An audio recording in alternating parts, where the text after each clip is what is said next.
This plane is my pylon racer.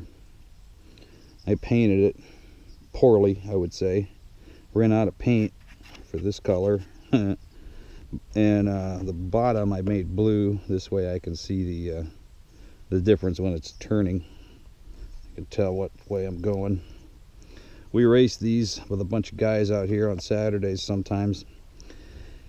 And I've been losing. Oh, look at this. This too. This is nice. This spilled paint here really, I think, adds a lot of character to it. And but it's just a racer. It's not supposed to be fancy. In fact, you know, I expect to crash this thing at some point in a race, so I didn't put a whole lot of time into it. Not much to it. Little receiver, battery hooks up here, 2 servos. That's about it. A little high kV motor for speed, and that's about it. But I've been losing races because this is the first year that I've flown this design. I don't particularly care for it, but that's what we fly, so that's what I'm stuck with.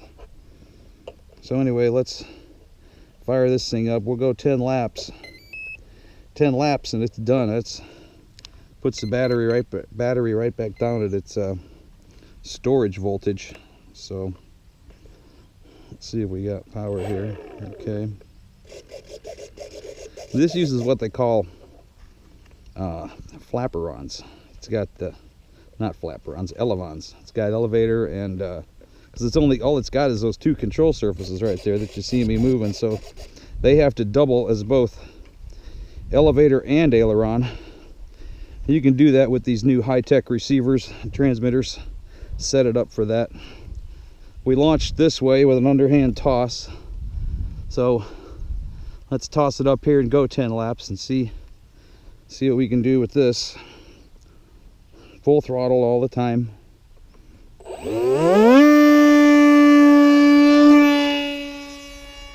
What we want is some nice tight turns. This thing is a handful, I'll tell you. Constantly got to babysit it. Look at the birds. They think I'm a hawk. Lap 1. See, when we're flying for real, there's 2 poles set up out here, and we have to fly around each pole to qualify as a lap. If you fly inside of the pole, they call that a cut, and you lose 3 points. So you score 4 points for first place, 3 points for second place, 2 points for third place. But if you get a cut, it costs you 3 points. So you want to make sure you don't cut. And there's judges. There's a judge at either end that observes to make sure that you don't make a cut. The streamers, when you're racing, you race 3 at a time. Each guy has a different color streamer on his plane. That way the judge knows what plane he's looking at. So I just keep the streamers on because they do affect the flight characteristics of the plane some.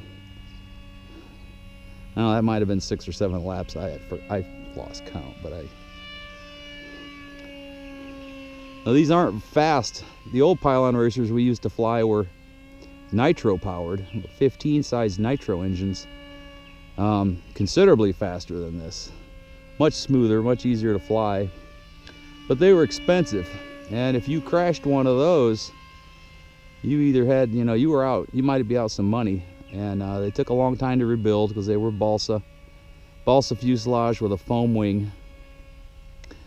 And so they went to these, and this whole thing, as you see it here, everything, I got about 40 bucks in it. So, and it's made of laminated cardboard.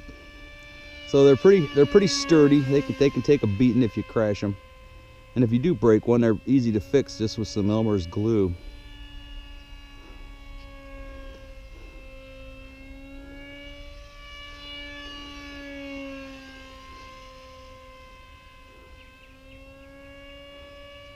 So this is all we do. 10 laps just like this. 3 each pilot flies 3 races. That way everybody gets a chance to compete against everybody else.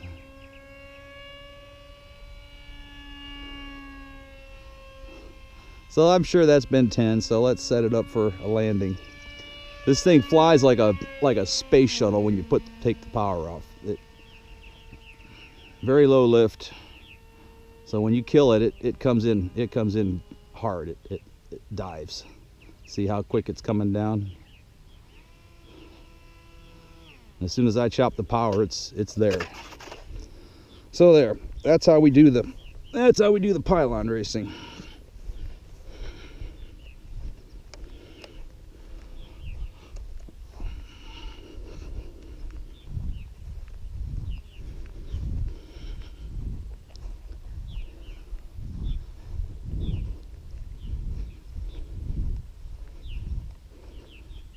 By the way, if anybody's interested in doing this kind of thing, you don't have to be a member of the club to race.